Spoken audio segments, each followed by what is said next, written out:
Bueno, como les decía, nosotros somos de la Residencia de Medicina Familiar y Comunitaria de Salta Capital. Yo soy Agustina Araya, soy médica, residente de primer año de esta residencia, y acá me acompaña la doctora Sofía Cabral, especialista en medicina familiar, y este año nuestra jefa de residentes.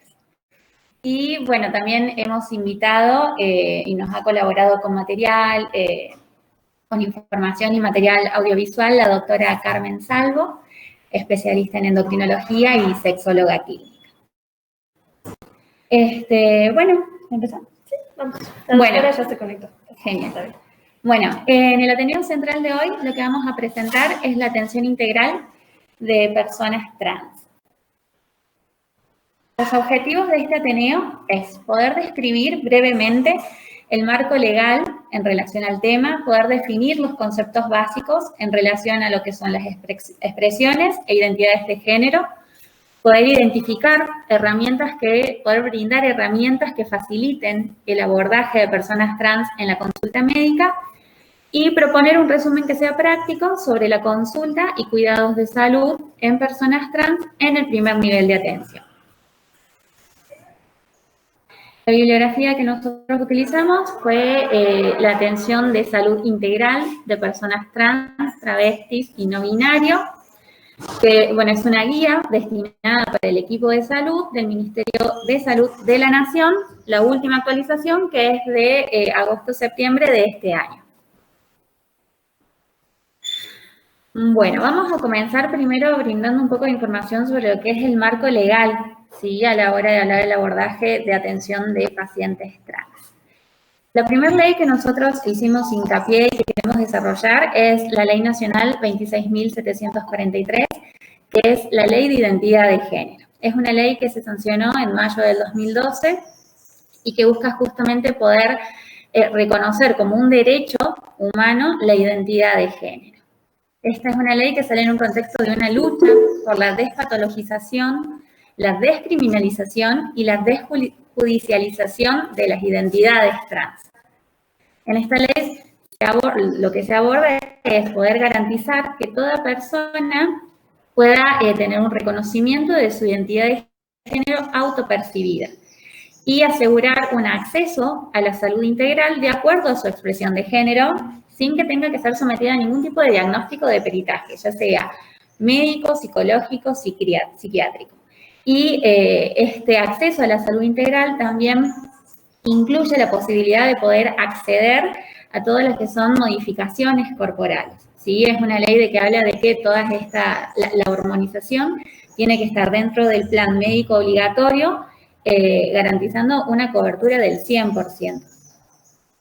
Y en ningún caso se debe demandar el cumplimiento de requisitos patologizantes e incompatibles con los derechos humanos. Es una ley que es muy importante que nosotros la tengamos presente porque como equipo de salud, más allá del área en el que nosotros nos desempeñemos, en la parte pública, en la parte privada o inclusive en las obras sociales, tenemos la obligación y la responsabilidad legal de garantizar el acceso al derecho a la salud de todas las personas, independientemente de sus diversidades, de sus diversas expresiones, independientemente de las identidades de género, de las corporalidades, de las prácticas y de sus orientaciones sexuales. Esta ley, la sanción de esta ley implica un desafío porque nos reta a abandonar ese paradigma que se basaba en la idea en que las identidades de género eran anormales o patológicas y avanza hacia un nuevo modelo en el cual nosotros nos tenemos que centrar en los derechos humanos, en la autonomía de la toma de decisiones y en las necesidades específicas de cada individuo.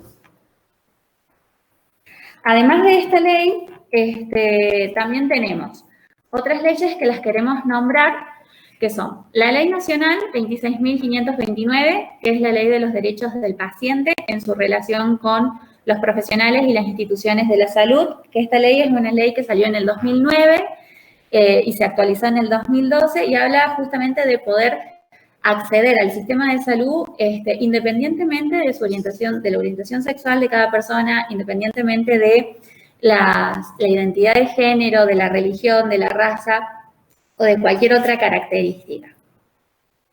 Después tenemos la Ley Nacional 26.061, que es la protección integral de los derechos de niños, niñas y adolescentes, que esta es una ley que sale en el 2005 y lo que asegura es poder tener en cuenta todos aquellos deseos de los niños. Es como que a partir de esta ley lo que se busca es que la voz del niño pueda ser escuchada a la hora de la toma de decisiones.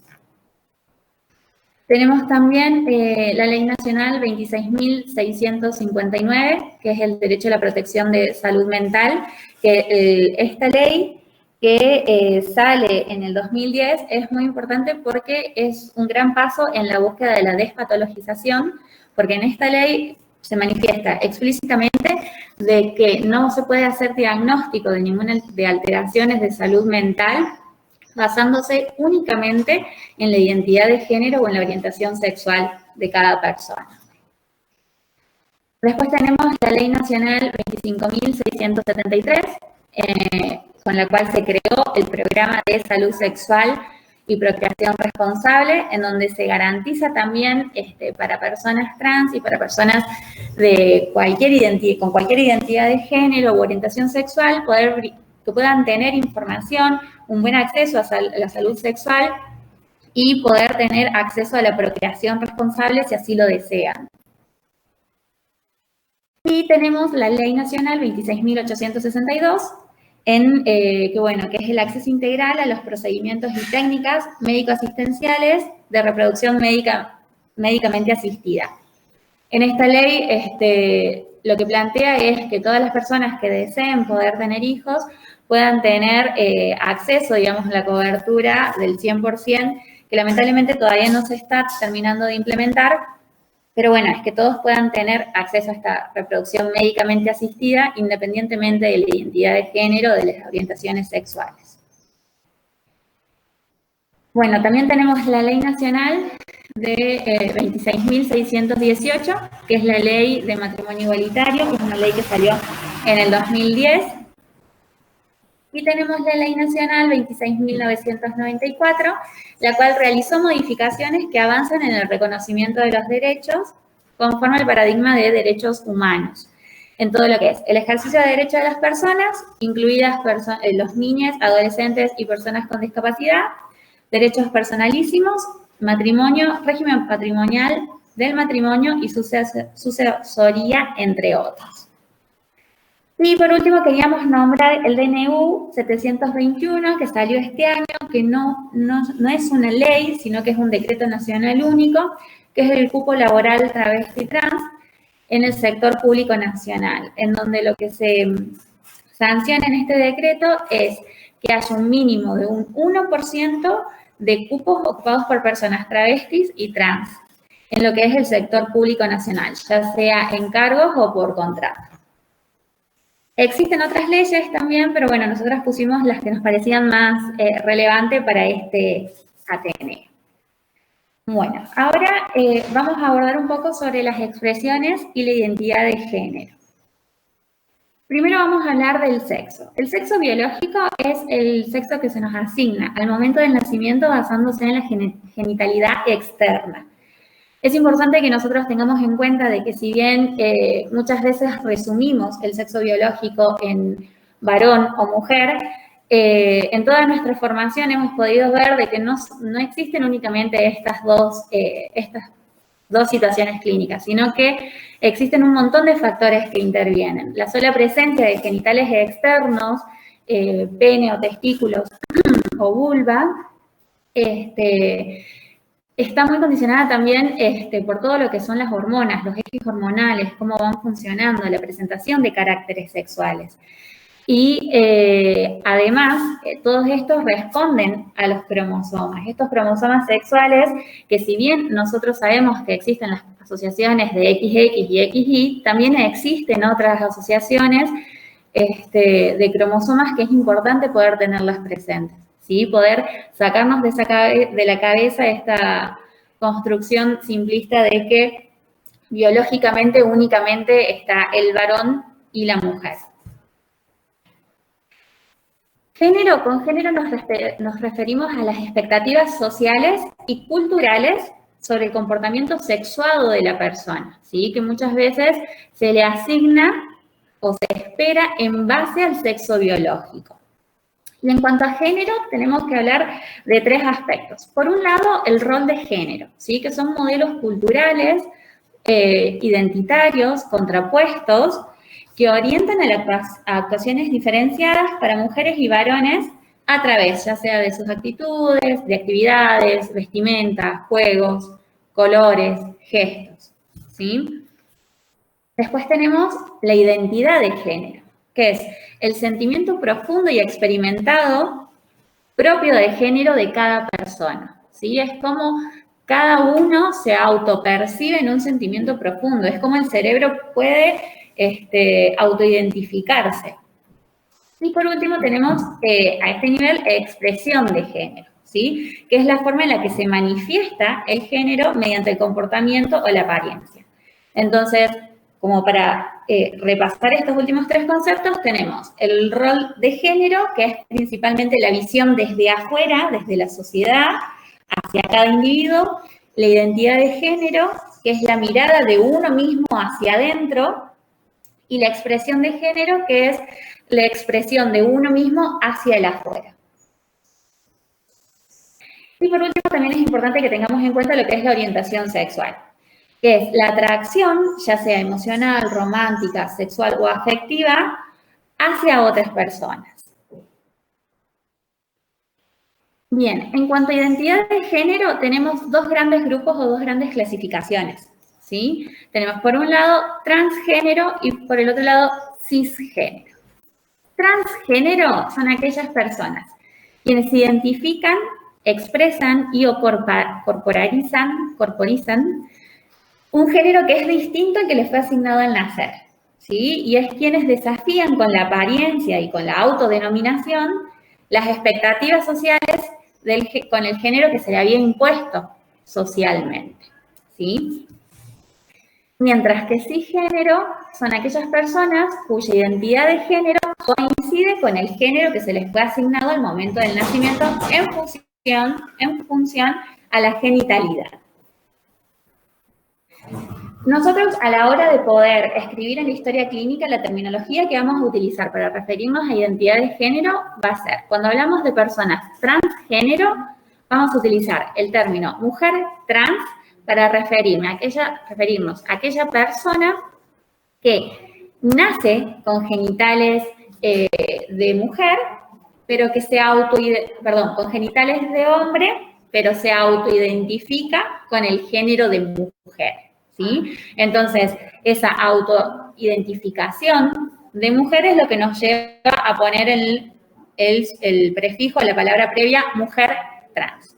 Mientras que hombre trans hace referencia a aquella persona que nace con los genitales, con el sexo biológico de mujer, pero se autoidentifica con el género masculino. Entonces, ante estas personas, nosotros en la historia clínica vamos a escribir hombre trans. Y en el caso de las personas cisgénero, vamos a anotar mujer cis cuando nos referimos a la persona que nació con genitales biológicamente femeninos y que se autoidentifica con el género femenino, mujer cis. Y el hombre que nace con genitales, la persona que nace con genitales masculinos y que se autoidentifica con el género masculino, hombre cis. Bien, y para volver a repasar un poco y introducir algunos conceptos que seguro vamos a ir escuchando, tenemos entonces lo que es identidad de género, que ya dijimos que es el cómo se siente uno respecto a uno mismo, ¿sí? Es como el cerebro interpreta quiénes somos y no está ligado al sexo biológico, ¿sí? Entonces vamos a tener mujer trans, hombre trans, vamos a tener mujer u hombre trans, mujer u hombre cis, y en el medio también existen otras identidades de género que tenemos. Por un lado, lo que es el género fluido, en el cual la persona presenta como un dinamismo en lo que respecta a su identidad. Entonces, la persona por momentos se siente más identificada con la mujer, por momentos se siente más identificado con el hombre.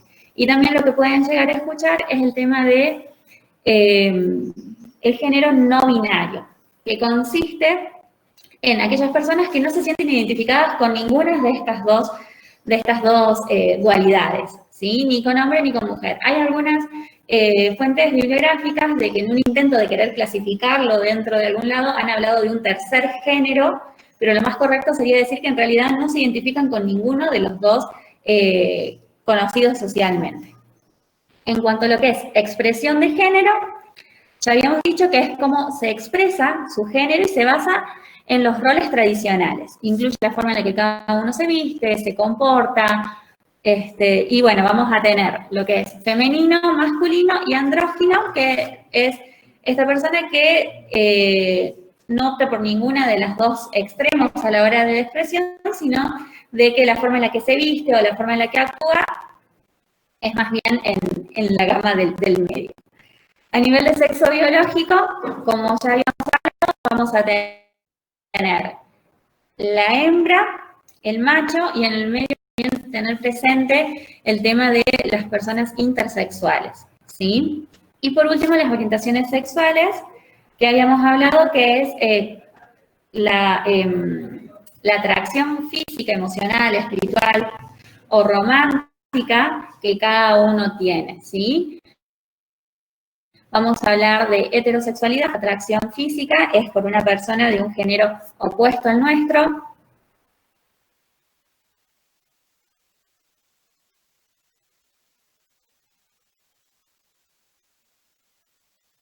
Vamos a hablar de homosexualidad o lesbianismo.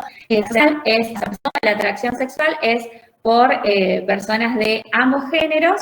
Pansexual, cuando la atracción sexual no está definida en sí por si es hombre o si es mujer, sino de que va más allá de una conexión más emocional, más sentimental, sino una conexión a nivel sentimental que se puede llegar a establecer, y asexuales, en donde no se siente una atracción por específica, teniendo, digamos, hacia otra persona. En cuanto a lo que es atención integral de las personas trans, ya hablando de la práctica, en el abordaje vamos a tener en cuenta los siguientes ejes, que es, primero, reconocer y respetar la identidad de género, la entrevista y el examen físico, que tiene sus características particulares, abordar la salud mental, ver el tema de prácticas preventivas, que también tiene características en particular, la salud sexual y reproductiva, y la construcción de la corporalidad y de la expresión de género. Y vamos a ver cada uno de estos puntos. En lo que respecta a reconocer y respetar la identidad de género, es muy importante preguntar a la persona cuál es su nombre, el nombre que se lo identifica, y usar ese nombre, más allá de lo que muchas veces pueden decir nuestros registros, ¿sí? Si bien sabemos que el cambio de documento se puede hacer, puede pasar que haya registros anteriores a eso y tengamos otros datos, entonces siempre es importante preguntar cuál es el nombre para poder identificarlo en forma correcta, ¿sí?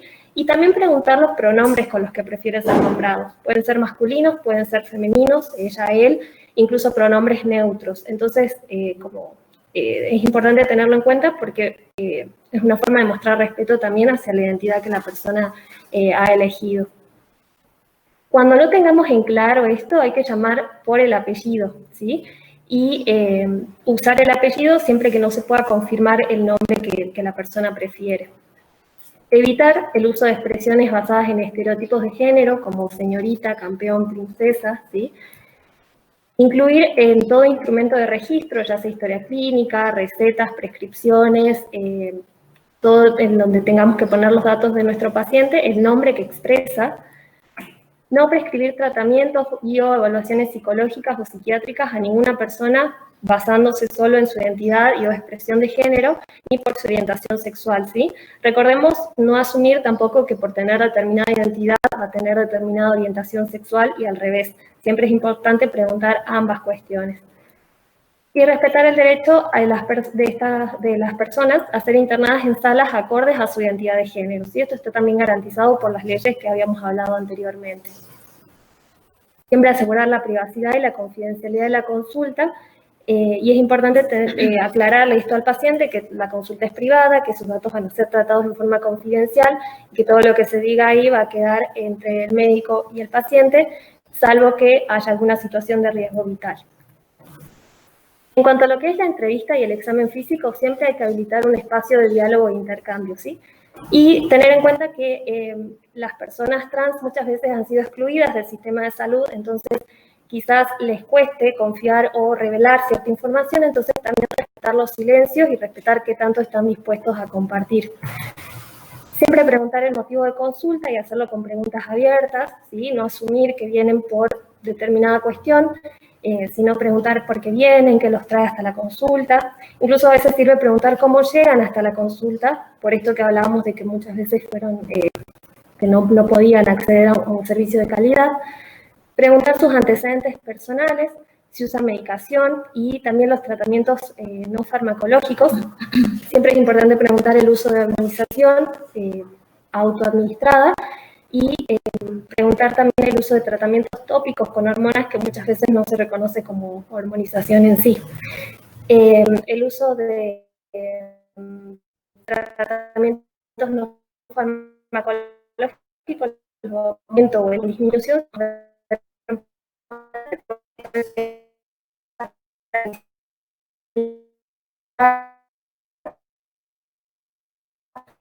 ya sea más por su toxicidad y sus efectos a largo plazo, las cirugías de modificación corporal, si tuvieron alguna cirugía, y las prácticas de trupaje, que ya las vemos más adelante.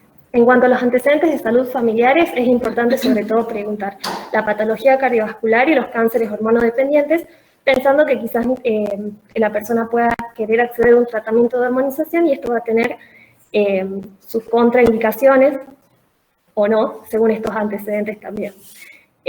Siempre es importante igual indagar todos los antecedentes posibles en cuanto a la parte familiar. En la parte psicosocial vamos a ver con qué redes cuenta el paciente, tanto afectivas como sociales, la situación laboral, esto que hablamos muchas veces es difícil para las personas trans conseguir un trabajo estable, en blanco, y por eso es que se implementa este decreto, que es un avance, digamos, en esta situación, pero sabemos que muchas veces están en trabajos informales y que muchas veces no tienen un buen ingreso económico, ¿sí? Ver la parte educacional también.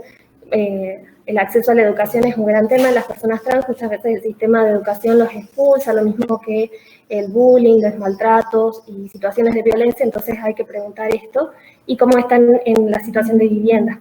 Sabemos que pueden ser excluidos de sus hogares, terminar viviendo con amigos o con otras personas, entonces es importante también saberlo. Si viven situaciones de discriminación, situaciones de violencia, si usan alguna sustancia, el abuso sexual y o el maltrato familiar.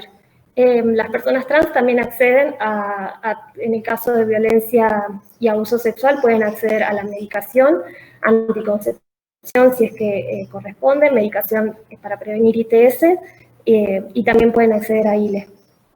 En cuanto al examen físico, no se recomienda efectuar exámenes físicos exhaustivos que puedan resultar intimidantes o cuando no sean expresamente necesarios.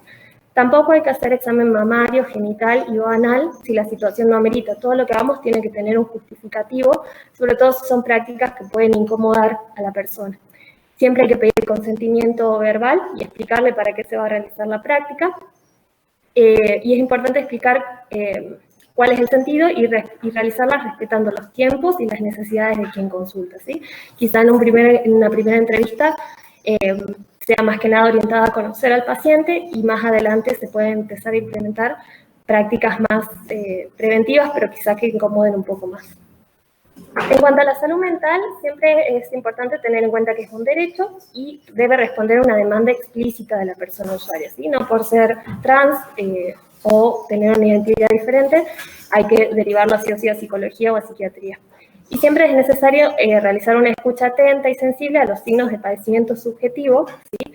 Que quizás no sean como una demanda explícita, es decir, quiero ir al servicio de salud mental, pero nos da el pie como para hacer la sugerencia y ofrecer esta asistencia.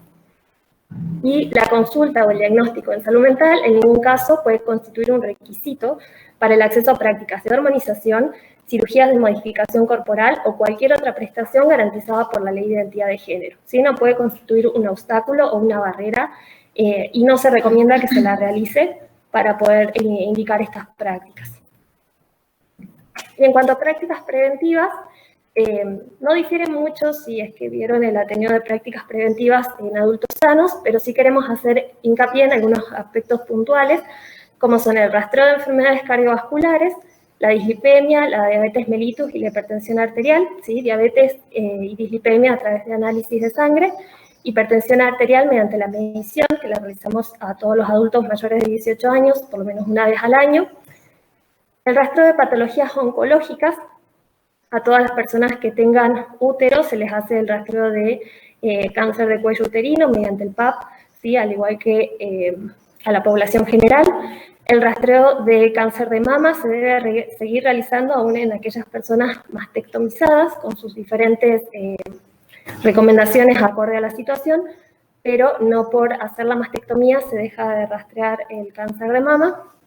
Y en personas que realicen prácticas sexuales anales se les recomienda hacer el rastreo de cáncer de ano a través de un examen muy similar al PAP, pero de células anales.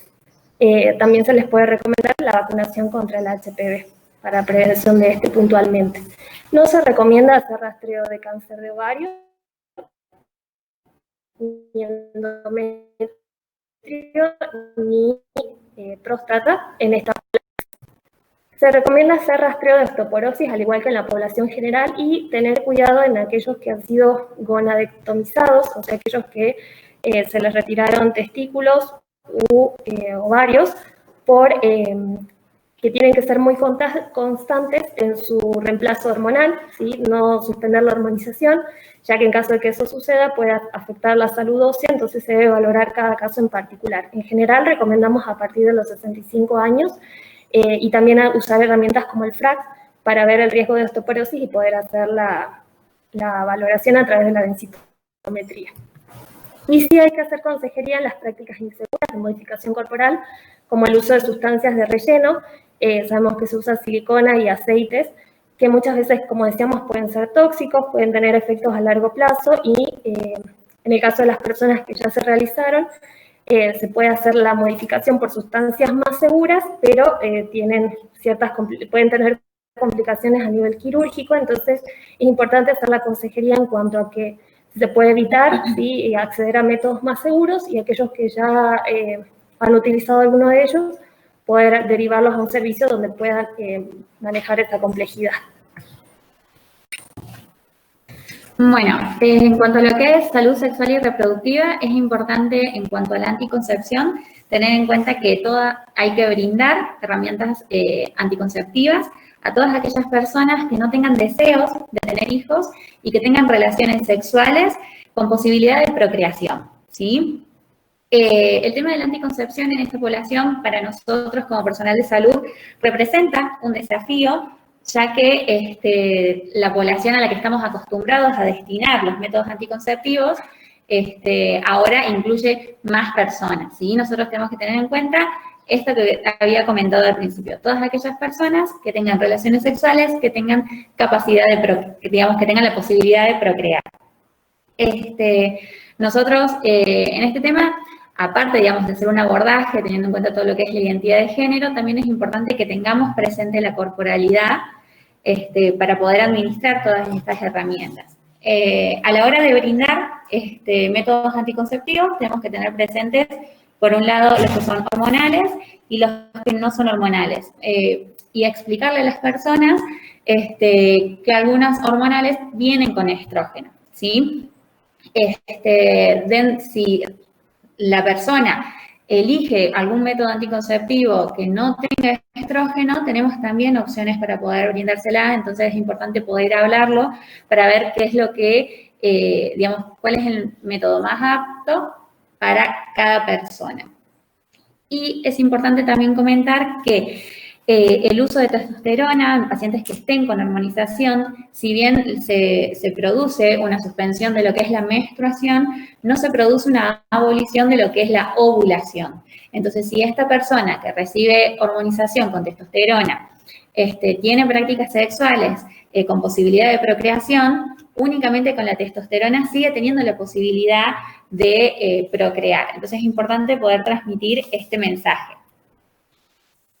En cuanto a lo que es prevención de ITS, bueno, es lo mismo que la población en general, poder ofrecer métodos de barrera, explicar la importancia de los métodos de barrera, ya sea preservativo y campo de látex, poder ofrecer para un testeo voluntario de cada persona si quieren lo que son las enfermedades de transmisión sexual, poder brindar información respecto a estas, poder brindar información también respecto a las vacunaciones que tenemos actualmente para las enfermedades de transmisión sexual, como son el HPV, la hepatitis B, la hepatitis A, y poder brindar también información sobre lo que es la profilaxis post-exposición, ya sea para VIH o para hepatitis B. En cuanto a lo que es ILE, tenemos que tener presente de que, bueno, todas aquellas personas que tuvieron la posibilidad de procrear y no tienen deseo de continuar el embarazo, que representa, hoy por hoy tengamos en cuenta que con el Código Penal 86, bajo los causales de violaciones, bajo el causal de riesgo de vida o riesgo para la salud integral de las personas, pueden acceder al protocolo de ILE. Y por último, es importante que estas personas también tengamos en cuenta la capacidad reproductiva y fertilización médicamente asistida, ¿sí? Es importante que nosotros podamos tener un espacio con el paciente para poder hablar sobre su deseo de en algún momento, ya sea en un futuro próximo o lejano, poder tener hijos. Es importante poder hablar estos temas antes de la hormonización y antes de la cirugía, ¿sí? Porque con la hormonización, si bien se puede revertir o suspender transitoriamente la hormonización para poder procrear, es importante decir que muchas veces en el tratamiento de hormonización con testosterona a largo plazo se produce una fibrosis a nivel de los ovarios, que hace que después, si desea tener hijos, sea un poco más complicado. Y lo mismo sucede con los tratamientos de hormonización con estrógenos, en los cuales tratamientos a largo plazo producen alteraciones a nivel de la espermatogénesis. Entonces, es importante que nosotros lo podamos hablar, podamos tener presente cuál es el deseo para que ellos también tengan accesibilidad a esta información y puedan tener en cuenta que la posibilidad de tener hijos puede ser a través de relaciones sexuales, puede ser a través de tratamientos de reproducción médica asistida o puede ser también a través de la adopción.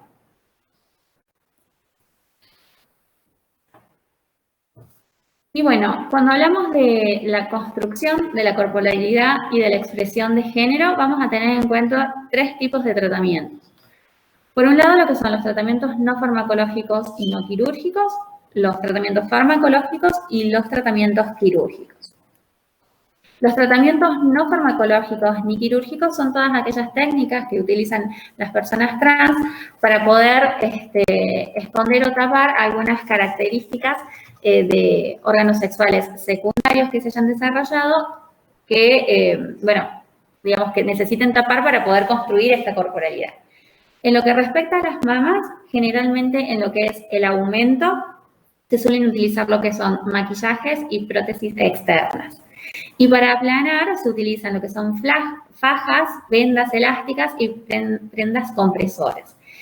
Respecto a estas fajas, vendas elásticas y prendas compresoras, es importante poder transmitirle a los pacientes que el uso de estas prendas tienen que ser limitadas en el día, ¿sí? Tiene que ser como ideal un máximo de 12 horas durante el día porque puede llegar a producir alteraciones, lastimar lo que es la caja torácica, empezar a producir dolores de espalda.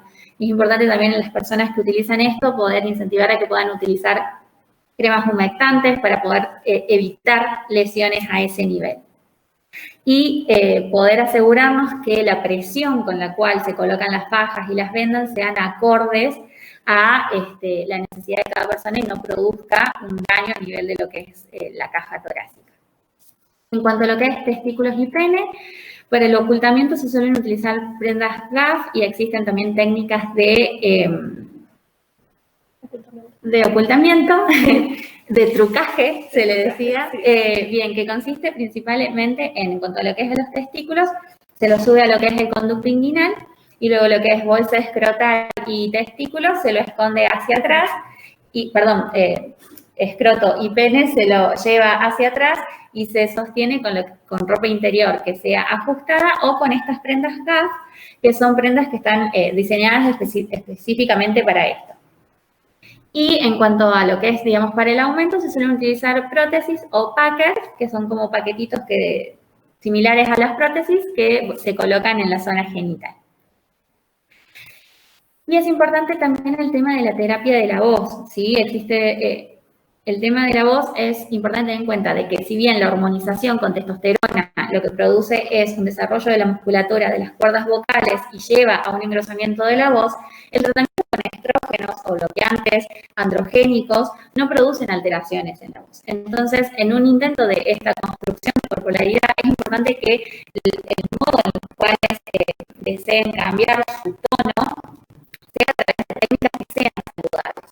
Entonces, es súper importante que tenga un acompañamiento con audióloga y asesorar a abandonar a todos aquellos hábitos tóxicos que pueden lesionar a nivel de lo que son las cuerdas vocales, como todo lo que es el tabaco y el alcohol. Este tipo de tratamiento no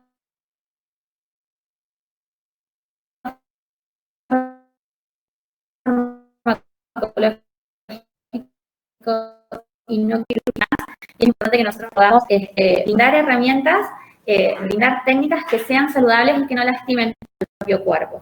Y sobre todo pensando que eventualmente pueden avanzar un tratamiento como hormonización o cirugías. En cuanto a la hormonización, ¿qué es? Es básicamente una administración de fármacos con la finalidad de modificar los caracteres físicos, siempre caracteres físicos secundarios, ¿sí? ¿Cuáles son los requisitos actualmente y según la reglamentación vigente, que es lo que estuvimos viendo? Para mayores de 16 años se requiere solamente el consentimiento informado, que en la guía está el modelo de consentimiento, si es que lo quisieran ver. Entre 3 y 16 años hay que hacer un abordaje más integral y valorar costo-beneficio, más que nada por una cuestión de la etapa de crecimiento y desarrollo del adolescente en este caso, en donde ciertos tratamientos pueden modificar o afectar algunos aspectos. Entonces siempre hay que informar estos pros, estos contras y ver qué es lo que prefiere el o la adolescente. En los casos de menores de 13 años, siempre se necesita el consentimiento de la persona, ¿sí? Y el asentimiento de un adulto referente o responsable. También se valora el costo-beneficio, se hace un abordaje integral y se ve, en caso de que la persona realmente así lo quiera, sabiendo los riesgos, lo mismo que el adulto referente, se requiere estos dos, digamos. Es el único caso en el cual el adulto debe prestar su asentimiento para hormonización, ¿sí? En los otros dos, solamente el adolescente o la persona puede dar su consentimiento y es suficiente, no necesitamos más.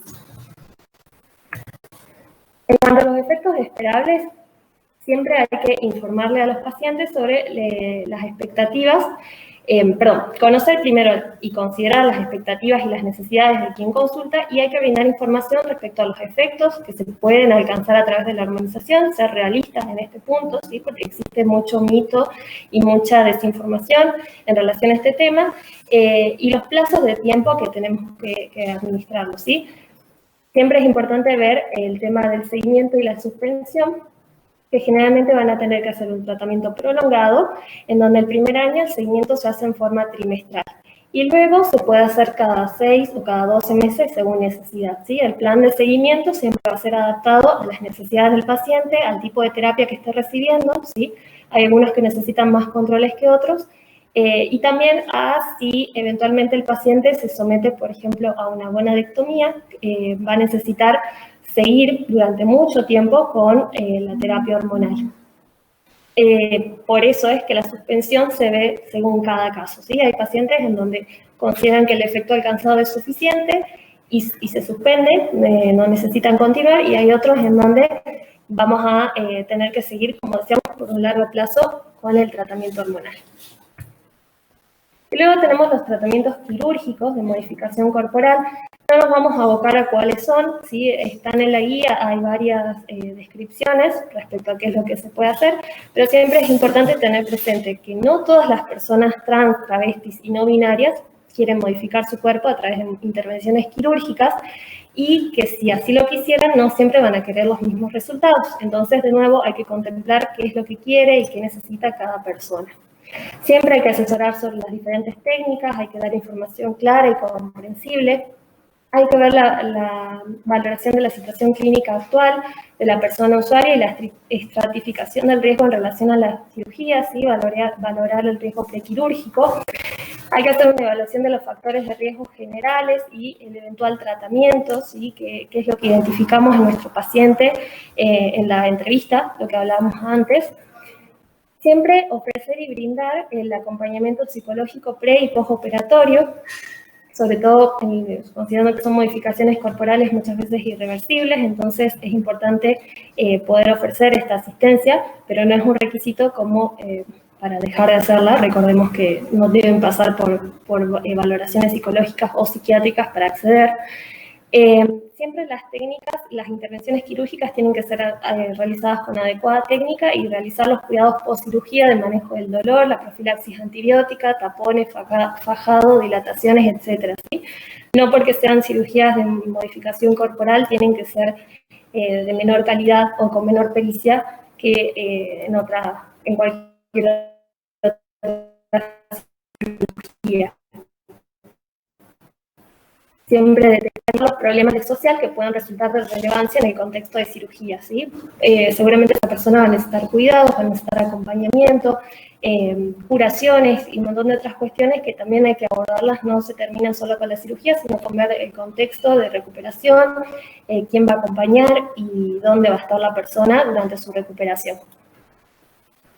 Y bueno, queríamos compartir un caso clínico.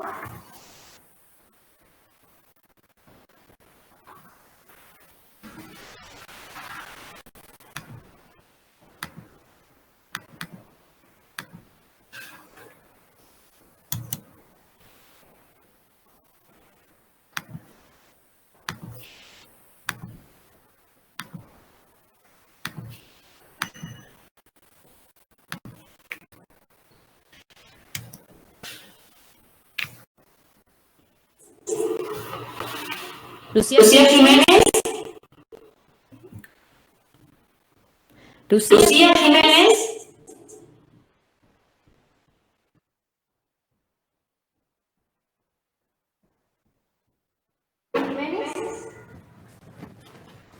¿Qué tal? Buen día. ¿Su nombre? Jorge. ¿Edad? 30 años. Bien. Se identifica como varón, transexual. Soy trans masculino. ¿Por qué ¿Por qué motivo? motivo consulta? Tengo un dolor acá en el cuello. He tomado un montón de analgésicos y no hace nada. En realidad tengo miedo. Bueno, que sea algo más importante. ¿Sientes dificultad por el cuello? Sí, hace un ruido y me queda como un cosquilleo. ¿Has sentido dolor o ha dejado las manos? ¿Ha tenido hormigueos?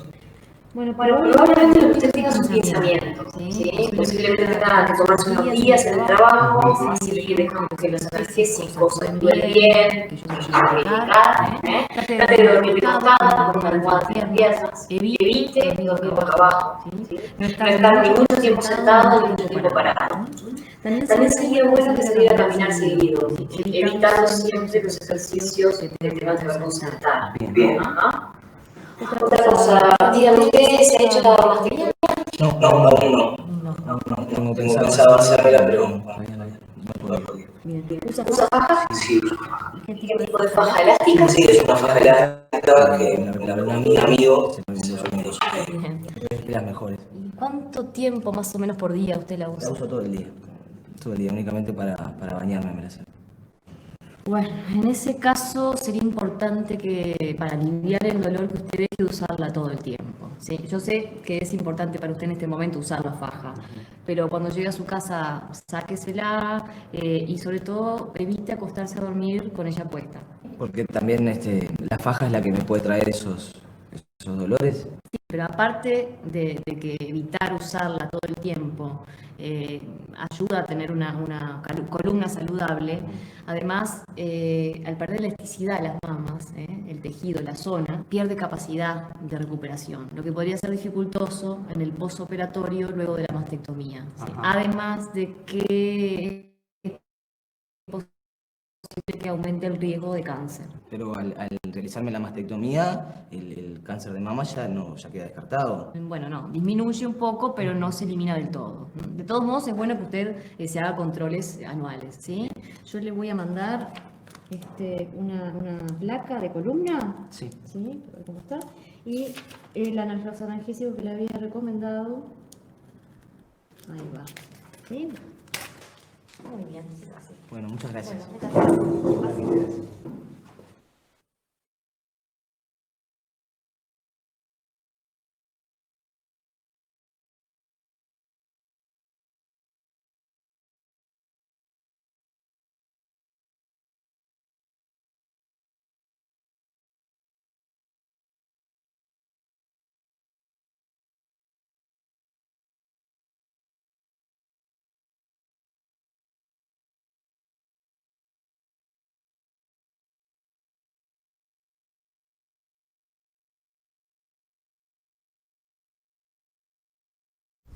Aldo Gómez.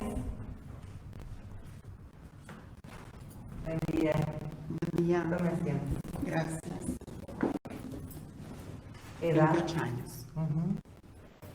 Es travesti, ¿verdad? Soy trans femenina. ¿Trabaja en este momento? Sí, soy trabajadora sexual. ¿Por qué motivo consulta? Ay, doctor. No sé, estoy cansada, me siento mal. No entiendo qué me pasa, estoy todo el tiempo mal. No se preocupe, señora. No era así, no sé. Bueno, yo le voy a hacer un pase a salud mental. Creo que justo hay gente que está atendiendo y capaz que la pueden echar en la consulta. Después ya queda agendada. Gracias. ¿Si me acompaña? Sí. Vamos a buscar a la enfermera para que la lleven ahí.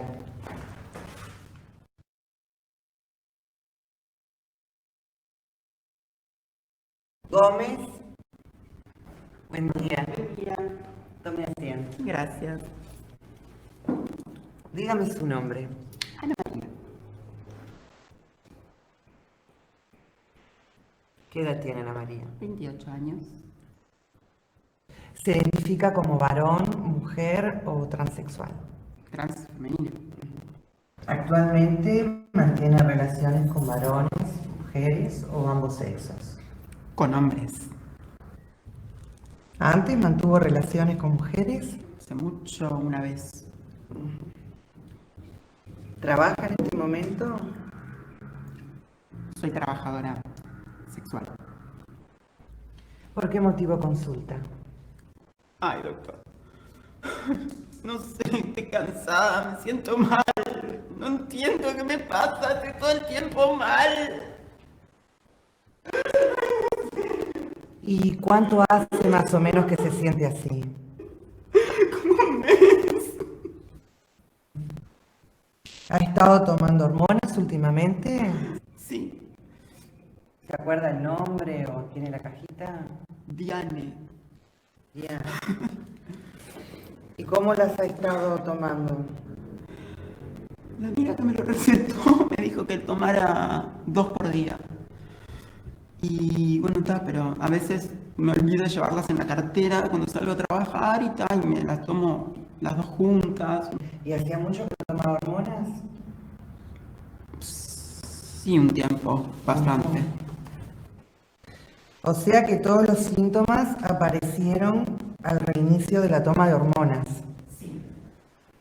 Bueno, todo esto puede ser provocado perfectamente por estar tomando estas hormonas de una manera descontrolada y así como me está contando. Yo le voy a pedir unos análisis de sangre para ir viendo cómo está. Acá mismo en el laboratorio le sacan la muestra.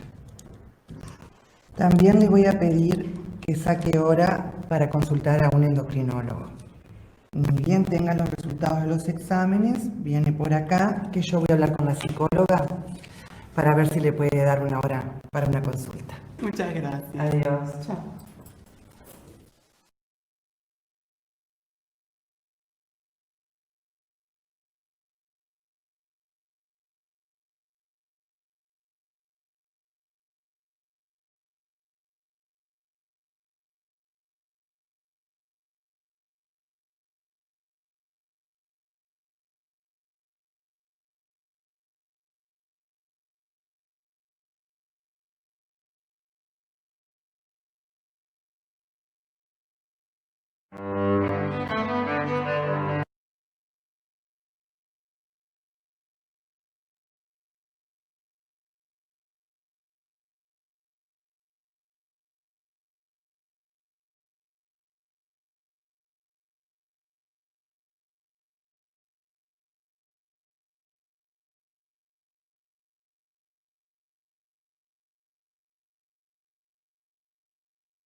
Mi situación actual respecto al proceso de adecuación de género, además de ya hace 4 años tener mi documento de identidad, pude hace exactamente un año solicitar a la obra social una primera instancia de adecuación del cuerpo con una mastoplastia de aumento.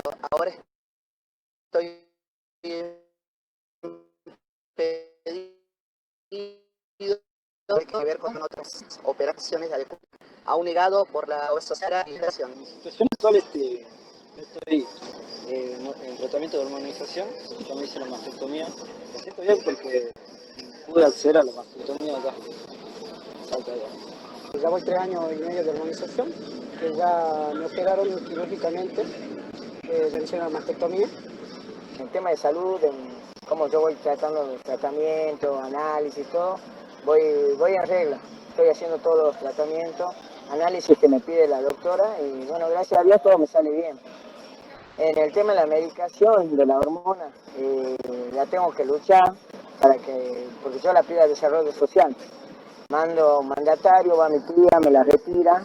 Que llevo un control de mi situación, de mi cuerpo, sé si me hace daño, la doctora misma con el tipo de sangre, o sea, con un análisis de sangre, veo cómo voy, si me jode el hígado, si no, o si ya se están elevando las dosis, me dice que la va a bajar porque me está haciendo daño, cosas así, que ya anteriormente me había pasado, que fue que me hizo daño el hígado por la autohormonización.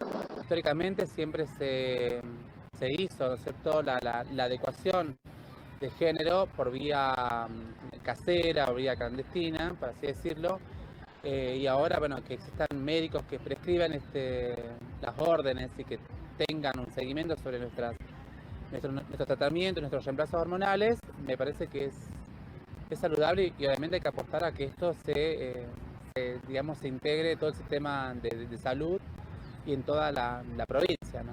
El cálculo que tuve para llegar a la mastectomía más que nada fue que me presenté al hospital con la tibia y no me querían operar porque no operaban en ese tiempo, no cumplían con la ley, digamos, en ese entonces. Yo sé que ya había pasado un año de que había salido la ley.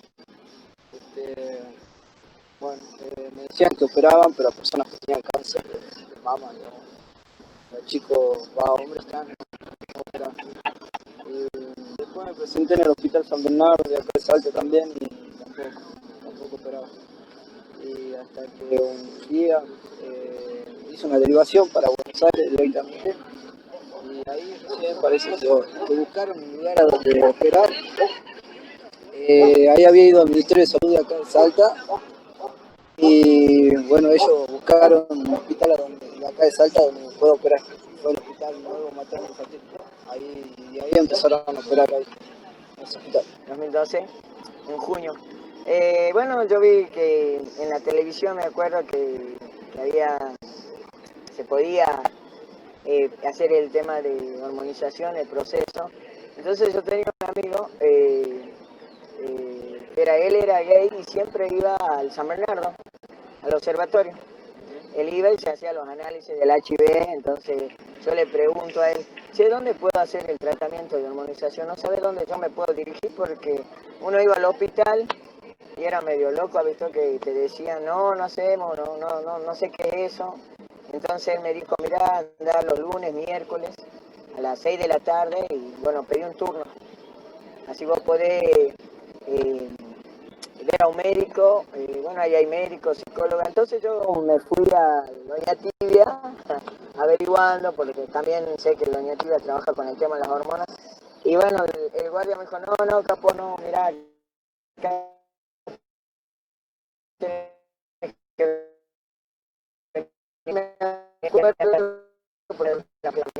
y bueno, ahí no sirvo para los nombres, me olvido fácil los nombres, y la doctora ella me dijo, no, mira, ellos justo no están hoy, y va a haber, en la semana que viene vienen de Buenos Aires, van a hacer ¿cómo se dice? Una reunión, un congreso sobre el tema de hormonización, pero el lunes no van a atender, así que veniste el miércoles. Y yo justo viajaba a Buenos Aires por un trabajo, entonces ya vine la semana que regresé, fui a ver el miércoles, y bueno, me anoté ahí en el observatorio.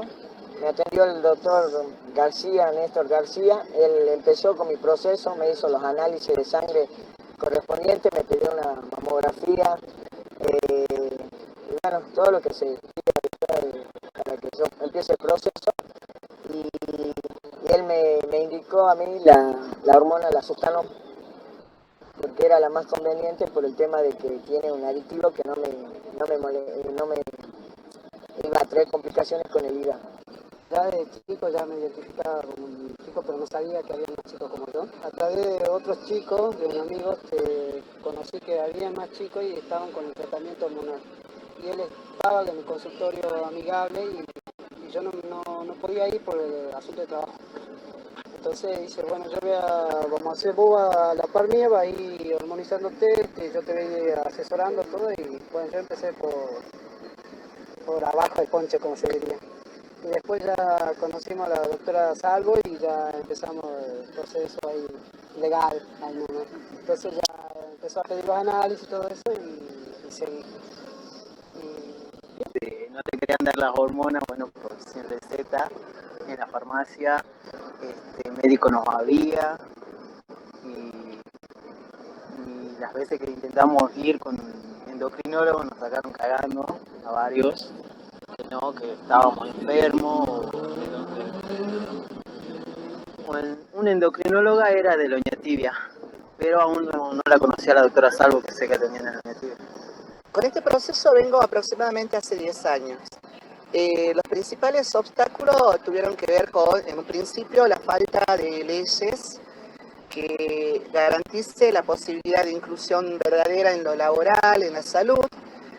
Una vez alcanzado el DNI, de alguna manera se facilitaron algunos procesos, pero sigue existiendo obstáculos más desde lo administrativo para acceder efectivamente a un beneficio en la salud, como por ejemplo el tema de las hormonas, que no las recibo gratis por parte de la obra social, tengo que pagarlas, con el tema de estas segundas etapas de adecuación con las operaciones que lo ven como una cuestión estética y no como algo que tiene que ver con la construcción de mi identidad. En particular, mi cotidianidad pasa por también vivir, digamos, haciendo un deporte. Hay todo un tabú al respecto sobre la participación de las personas trans en las competencias deportivas locales y se cree que hay toda una idea de ventaja deportiva, cuando en realidad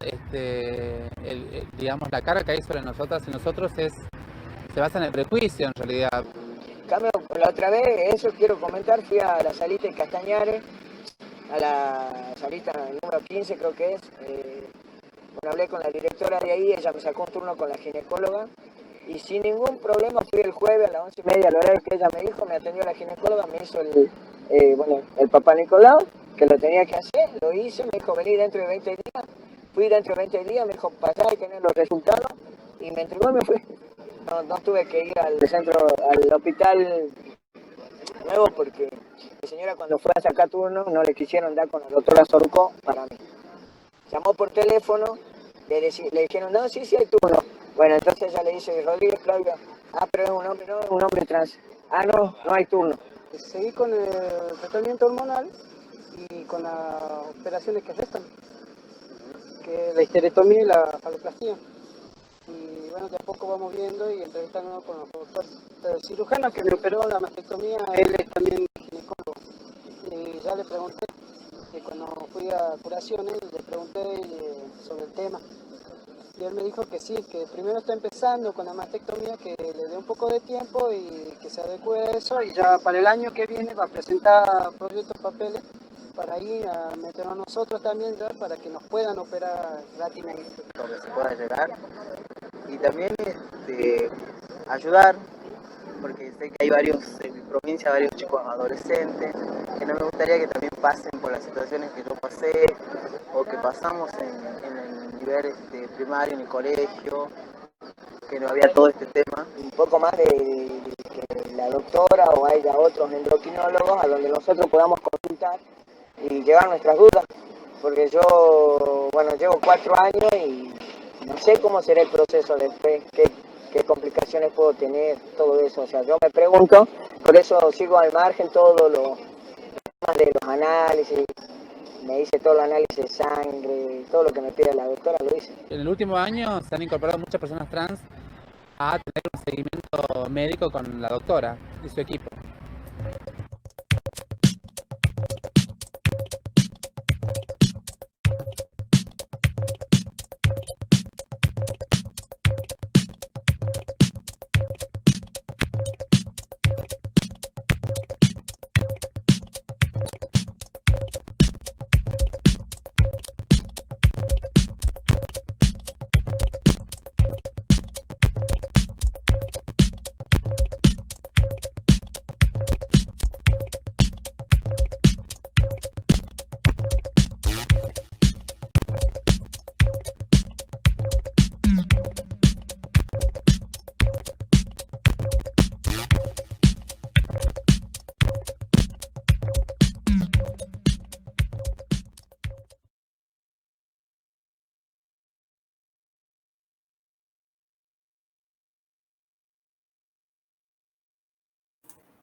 Bueno, y para cerrar la clase, queríamos compartir con ustedes una propuesta de mnemotecnia para la atención de personas trans, para que lo podamos tener presente.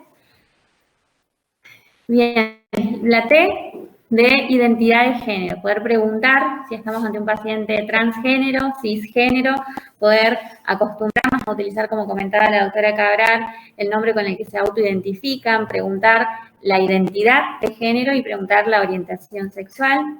Y los pronombres. Y los pronombres con los cuales la persona también se identifica.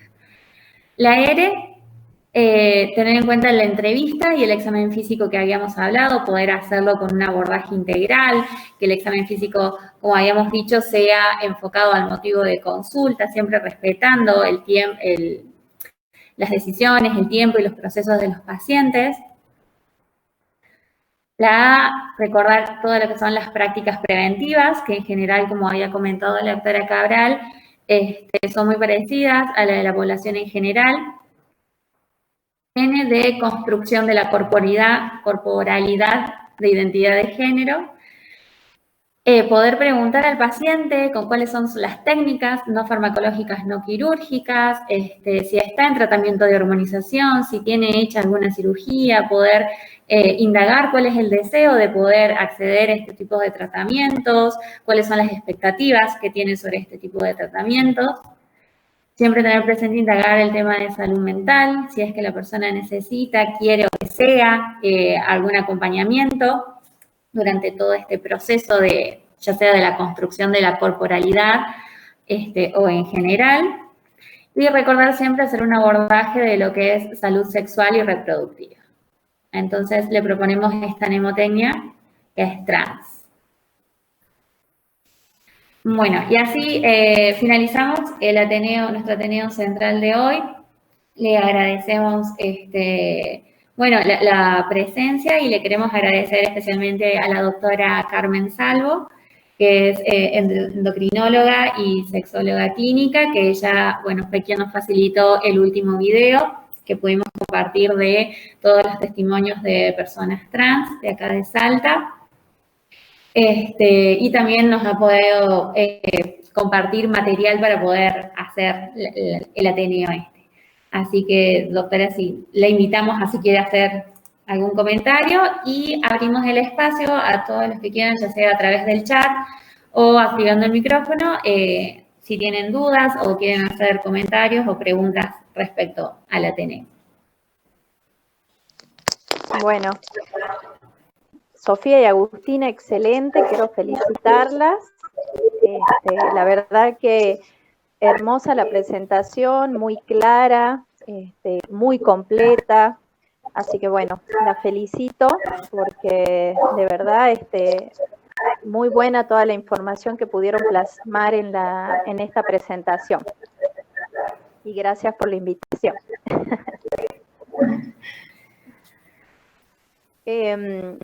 Si les parece, no sé si alguien quiere hacer alguna pregunta o yo he ido anotando acá algunas cosas de la presentación que me gustaría por ahí hacerles algunas acotaciones sobre los distintos temas que han ido hablando. Sí, decinos dos hasta que alguien haga alguna pregunta, no hay problema. Bueno, buenísimo. Bueno, acá sobre el marco legal, ¿sí? En cuanto al marco legal, dos acotaciones me gustaría hacerle. Primero, cuando hablaron de la ley, que está el plan médico obligatorio, que garantiza una cobertura del 100%. La ley es del año 2012 y lo que implica el plan médico obligatorio es la cobertura, que hasta el plan más básico que tenga la obra social o la cobertura social que tenga la persona, cubre al porcentaje que está pautado en la obra social. Por ejemplo, por darles el ejemplo más común, el IPS tiene una cobertura en lo que es medicación o farmacia, podríamos decir, del 40%. Entonces, el plan médico obligatorio implica que ellos tienen que garantizarle la cobertura del tratamiento hormonal, pero por ejemplo a un 40%. Eso está dentro del PMO y está dentro de la ley de identidad de género, que el PMO no implica una cobertura del 100%, pero como les decía, la ley es del 2012. Después sale una resolución que es la 3159 en el año 2019, fines de octubre, principio de noviembre, que es del Ministerio de Salud y Desarrollo Social de la Nación, donde indica al ámbito tanto estatal como privado dar una cobertura del 100% en lo que es medicamentos relacionados a terapias hormonales, ¿sí? Incluyendo todo esto dentro del PMO. O sea, que, y esto lo aclaro porque por ahí actualmente, como piden la cobertura del 100%, muchas obras sociales rechazan porque conocen que lo que estaba primeramente en lo que es ley de identidad de género, la cobertura del plan médico obligatorio no implicaba una cobertura necesariamente del 100%, ¿sí? Pero esta resolución, que es del 2019, sí ya la incluye a la cobertura, por lo que las personas que hagan presentaciones ante las obras sociales tienen que mencionar, ¿sí?, la resolución 3159. Eso dentro del marco legal, por ahí como para dejar claro estos temas. Y también cuando definen lo que es identidad de género, en la ley 26743, el artículo 12 justamente define, ¿sí?, la identidad de género como la vivencia interna e individual del género, tal como cada persona la siente, pudiendo ésta coincidir o no con el sexo asignado al nacer.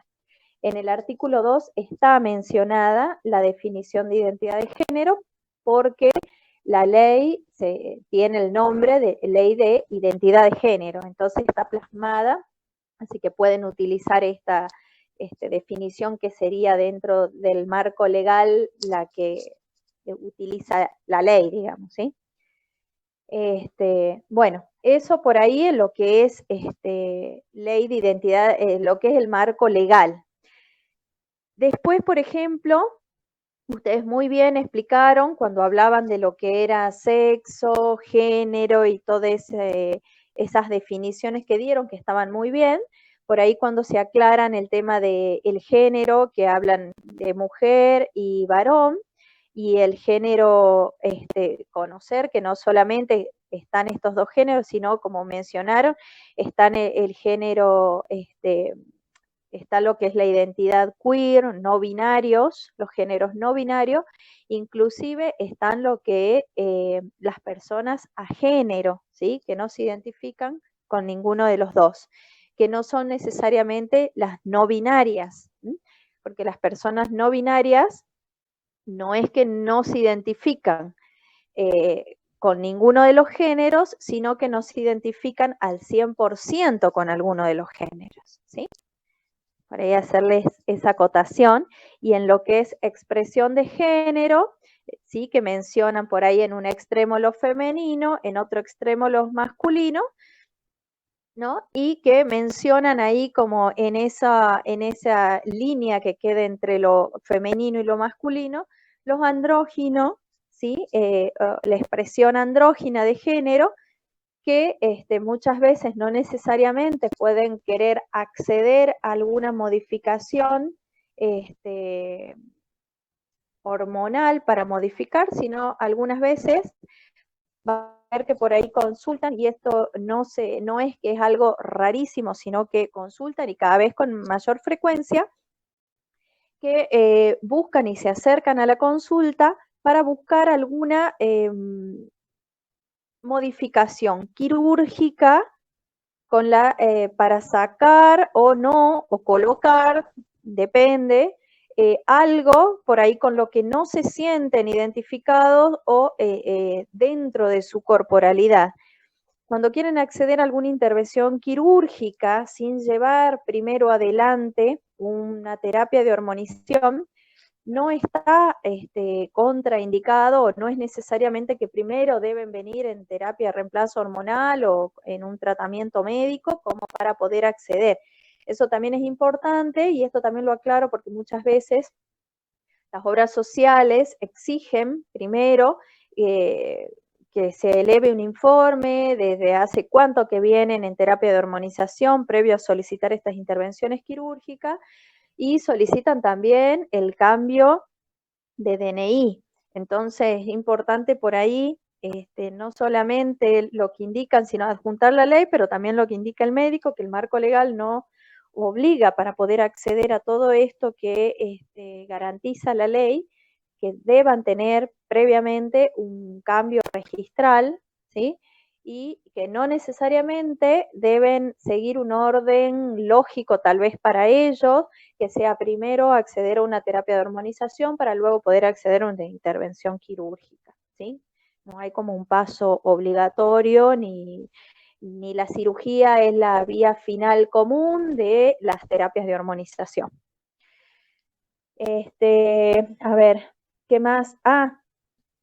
También con el tema de las de estas definiciones que dieron, cuando hablaron de orientación sexual, si bien no es tan frecuente, por ahí mencionar que están las personas demisexuales, que es como una variación, digamos, de la asexualidad, ¿sí? de las personas asexuales, y por ahí las personas asexuales sí vienen consultando y vienen identificándose con una orientación asexual con mayor frecuencia de lo que se veía anteriormente. Los demisexuales serían como una variación de la asexualidad que no tienen vínculos sexuales con la otra persona, a menos que exista posteriormente como una fuerte conexión emocional para poder hacer el paso hacia un vínculo sexual, ¿sí? O sea, sería una variación de la sexualidad. ¿Mm? Bueno, no sé si quieren que por ahí siga remarcando algunas cosas, aclarando, acotando algunas cosas, o hay alguien que quiera hacer una pregunta hasta ahora. Nos llega la pregunta, Doc, de cómo sería el circuito para poder referir pacientes, dónde hay consultorios amigables y si está armada más o menos una red o algo de ese estilo. Sí. El consultorio que funciona acá en el Centro de Salud 63, que es el consultorio de inclusión, que funciona desde el año 2016, que dentro de la supervisión de salud sexual comienza a funcionar el área de diversidad, se habilita este espacio del consultorio de inclusión. El año pasado se sumaron algunos profesionales, se capacitaron, y este año comenzaron a sumarse en la atención de personas transgéneros algunos profesionales, porque no necesariamente, y esto también está bueno aclarar, no necesariamente debe ser una persona especialista en endocrinología para poder llevar adelante estas consultas de diversidad sexual, inclusive las terapias de hormonización. No necesariamente deben ser realizadas o llevadas a cabo en hospitales, son prácticas sencillas que la puede llevar adelante un médico clínico, un médico de familia, en cualquier espacio, en un centro de salud, en cualquier consultorio, o sea, no necesitamos grandes estructuras ni espacios especializados, ¿no? Como les decía, funciona el centro de salud, pero acá en el 63, pero se capacitaron el año pasado algunos profesionales que ya están dando respuestas, si bien no tienen así un día específico de atención, sí vienen garantizando, y desde el consultorio de inclusión, los pacientes que corresponden a esas áreas, a esa zona, se los van derivando para que sigan sus controles con estos médicos en otros espacios. Este año también, con esto de la pandemia, se comenzó a funcionar en un proyecto de un consultorio itinerante, que si bien nos movemos por el interior, la idea también es moverse en Capital por los distintos espacios y centros de salud de Capital, en donde lo que se hace es marcar como algunas actualizaciones y todos estos enfoques diferentes que se enmarca dentro de la ley de género, dentro de lo que es atención para personas trans, para los agentes, digamos, de salud, los equipos de salud, las nuevas perspectivas y las nuevas miradas, que se incluye el tema de discapacidad, de interrupción legal de embarazo, cosas que no estaban por ahí contempladas en la guía anterior que teníamos vigente, que era la del 2015, ¿sí? Esta guía cambia algunas perspectivas, algunas miradas, inclusive desde el título, la portada, ¿no? Que es como más amplia.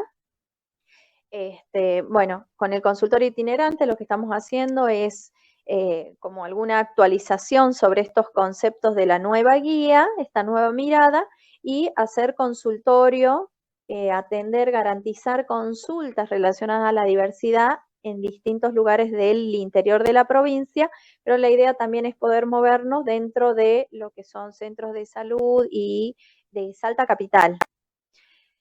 Entonces, para ir ampliando y descentralizando lo que es la consulta de acá, que funciona, que es conocida porque ya funciona desde el año 2016.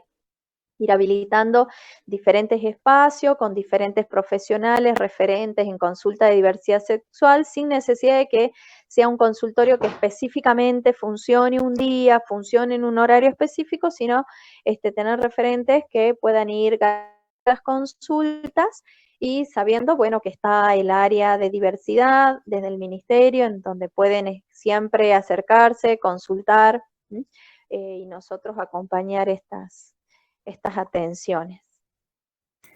Doc, ¿y a partir de qué edad pueden concurrir al centro de salud o cómo están trabajando ustedes en relación a edad?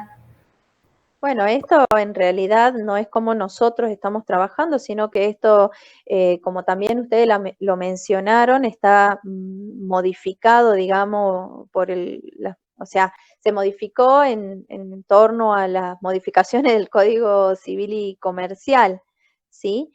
Que inclusive niños y niñas hasta 13 años pueden brindar su consentimiento de asistencias y considerándose, digamos, el interés superior del niño, niña o adolescente y su autonomía progresiva, pueden acercarse a consultar, y también entre los adolescentes entre 13 y 16 años pueden ya consentir todas las prácticas que no impliquen riesgo grave para su salud o su vida, ¿sí? Y las prácticas hormonales, no así las intervención quirúrgica, pero las prácticas hormonales son prácticas que son seguras, no tienen riesgo de vida y son reversibles. Así que pueden acercarse, no necesariamente ser mayores de 16 años. Otra cosa también que ustedes mencionaron, que hay un modelo de consentimiento informado en la guía, que es así, pero les quería aclarar que por ahí el consentimiento informado no necesariamente debe ser por escrito. El paciente puede dar su consentimiento informado si ustedes explicaron cuáles son los riesgos, los beneficios y todo por ejemplo, una terapia de hormonización.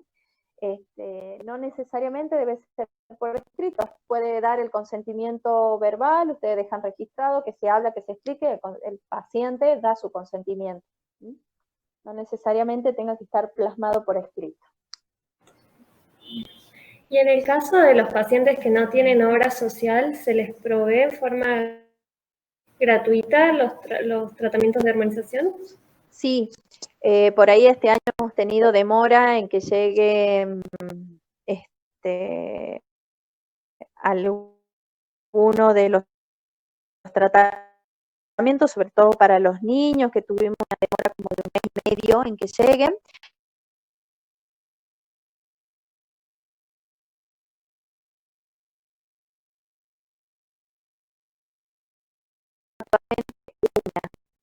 Las otras están en proceso de hacer una compra directa de Nación, porque bueno, hubo una licitación, no se presentaron, bueno, etcétera, etcétera, problemas de compra del laboratorio y presentaciones, pero sí disponemos y se entrega y hay disponible.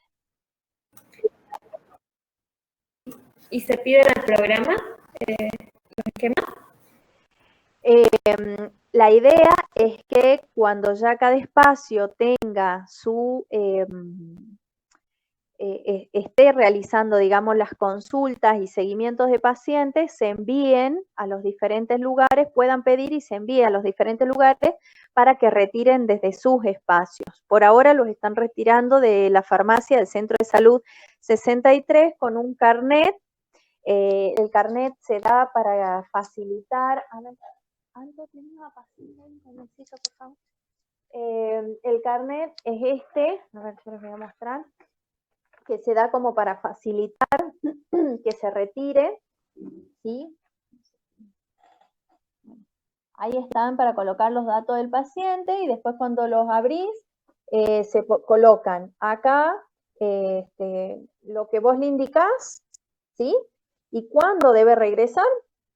Como ustedes dijeron, muchas de las consultas son, al principio se controla por ahí un poquito más cercano, pero después cada 6 meses o anuales inclusive, entonces uno, si debe volver en 6 meses o de acá a un año, le colocas acá cuándo debe regresar y el control de farmacia acá le va entregando todos los meses sin necesidad de que te tenga que ver de nuevo para que vos le hagas una receta. Con esto directamente el paciente se presenta y le entregan en farmacia la medicación. Esto, por ejemplo, en el contexto de la pandemia, este carnet ya viene funcionando antes, ya desde hace bastantes años, Entonces, lo que fue en el contexto de la pandemia, que en otras provincias, como no podían acceder y no se estaba haciendo consultorio, los pacientes quedaron sin cobertura, que es lo que no pasó acá.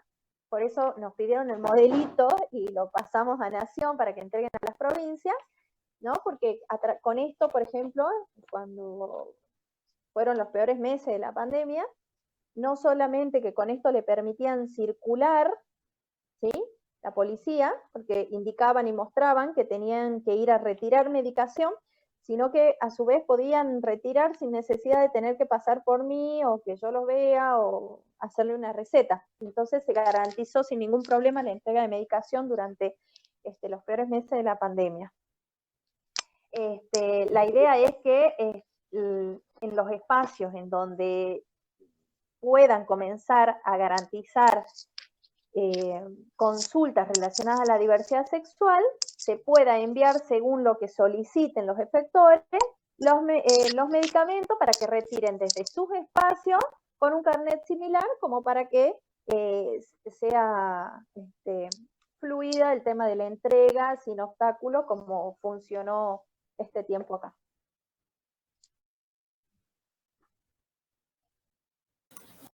Muchísimas gracias, Doc.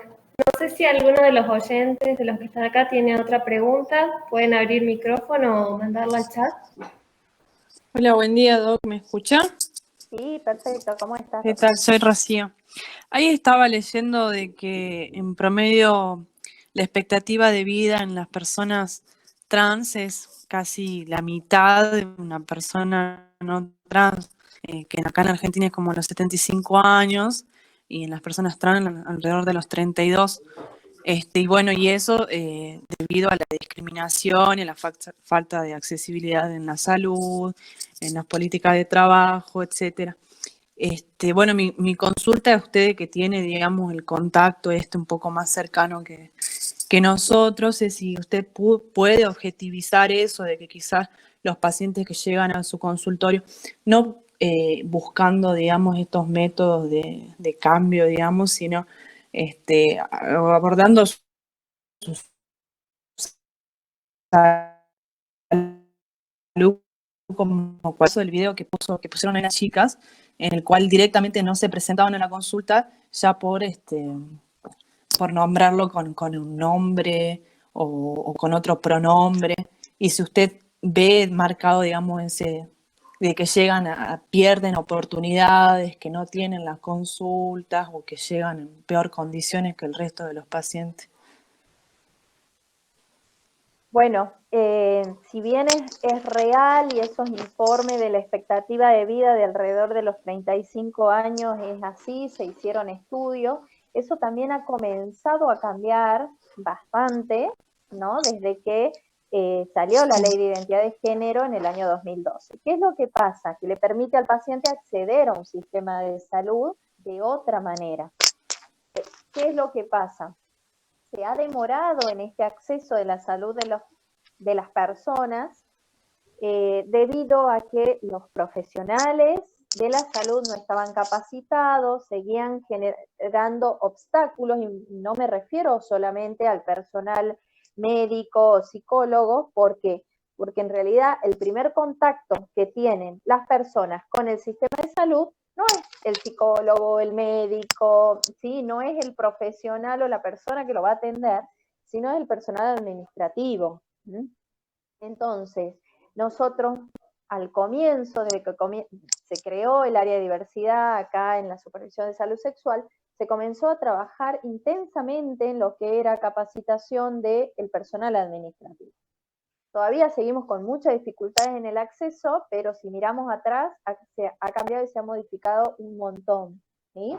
Y el acceso es mucho más factible de lo que era antes. Igual falta mucho todavía, ¿no? Entonces, ¿qué es lo que pasa? Esa expectativa de vida era debido a todos estos obstáculos y debido a que las personas se autohormonizaban porque no había ley. No había ley que garantice que las obras sociales puedan darle una cobertura o el sistema público de salud les pueda dar un acceso a los tratamientos hormonales o intervenciones quirúrgicas. Entonces, estaba el uso de aceites de avión, siliconas líquidas, montones de sustancias de relleno que no son compatibles, ¿sí? Y con el uso, como bien se menciona en el video que pasaron, que hicimos en conjunto de los testimonios, digamos, en donde se menciona que se le indica, inclusive dentro del sistema de salud, algo que no está indicado, ¿sí? Entonces, todo esto traían comorbilidades. Yo tengo pacientes de esa época, varones trans, que yo no recuerdo exactamente la edad, pero los chicos tenían 20 cortos, ¿no? Te estoy hablando 23, 25 años, no llegaban a los 30, ni cerca, y dos de ellos me consultaron dentro de los estudios que yo le hice, con una cardiomegalia gigantesca e hipertenso. ¿Y esto por qué era? Porque tenían esta cardiomegalia debido a que, ya que no podían acceder, comprar hormonas, porque en la farmacia no le daban, porque le pedían la receta, porque nadie se las indicaba dentro del sistema de salud, iban y compraban en las veterinarias testosterona de caballo y a ojo sacaban un poco y se colocaban a cuando le parecía.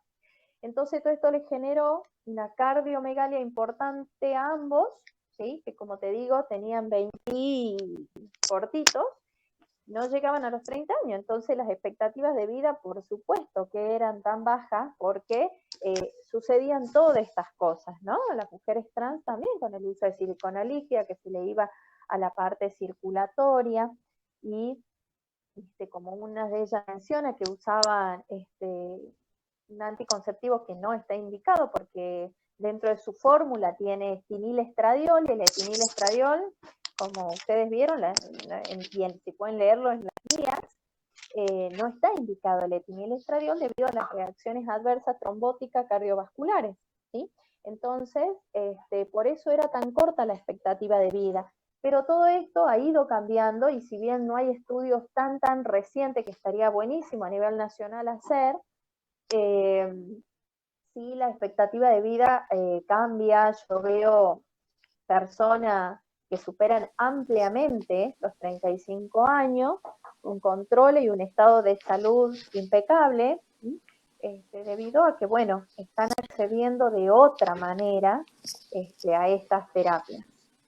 Claro, también me imaginaba de que, por ejemplo, no pueden, o bueno, no es tan fácil la accesibilidad para medidas de prevención como el Papa Nicolau, o buscando otro tipo de cánceres ligados, digamos, al sexo, que por ahí también son oportunidades que van perdiendo y eso conlleva también, obviamente, su deterioro mucho más. Bueno, por ejemplo, las doctoras que están ahí en el consultorio de la mujer, del Hospital del Milagro, que creo que ustedes ahí están vinculadas muy cercanamente con ese consultorio, ¿verdad?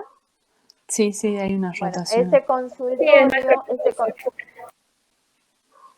Ese consultorio, que es fantástico, digamos, en la idea de la integralidad y de todo lo que pueden acceder para ahí.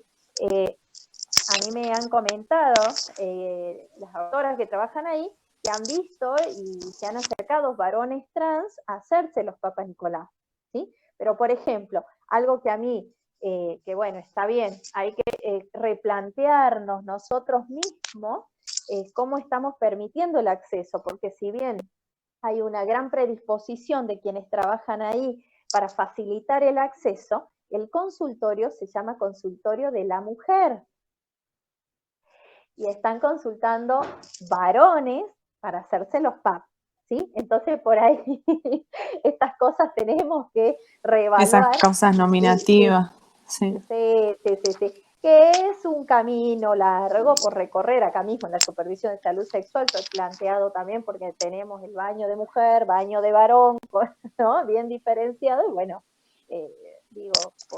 no comenzamos ni siquiera por casa a modificar algunas cosas, o se hace dificultoso tal vez que te permitan modificar ciertas cosas, pero bueno, esto también es algo que por ahí podrían ponerlo en tema de discusión, ¿no? De renombrar por ahí este consultorio, que yo celebro porque funciona de maravilla, pero bueno, por ahí poder, es como restrictivo desde el lugar del nombre, ¿no? Desde el consultorio, porque es consultorio de la mujer. Sin embargo, consultan varones para hacerse los PAP.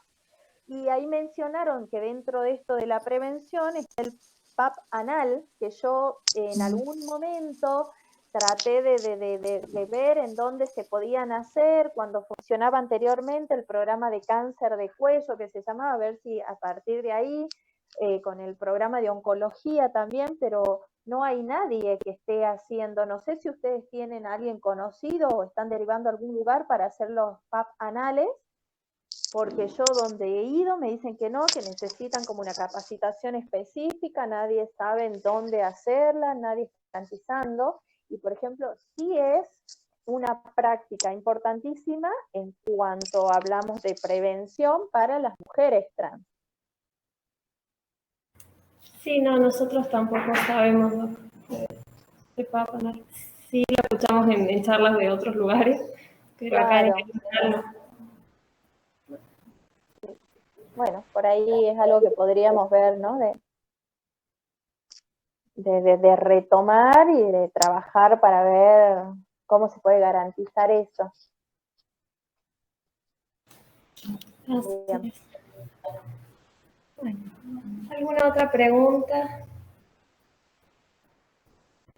Les agradecemos a todos los que participaron. Les recordamos que estamos subiendo estos ateneos a nuestro canal de YouTube por si quieren compartirlo, verlo nuevamente. Avisamos en Facebook cuando los compartimos. Le agradecemos a la doctora Carmen por su participación y sus aportes que son súper valiosos para empezar a hablar un poco más de este tema. Bueno, quedo a disposición, chicas. Nuevamente gracias por la invitación y felicitarlas porque realmente maravillosa. Y bueno, agradecida. Y acá estoy a su disposición. Muchas gracias. Muchas gracias, Doc. Bueno, los esperamos el próximo martes a las 11 horas en este mismo enlace a todos los que quieran participar y muchas gracias a todos.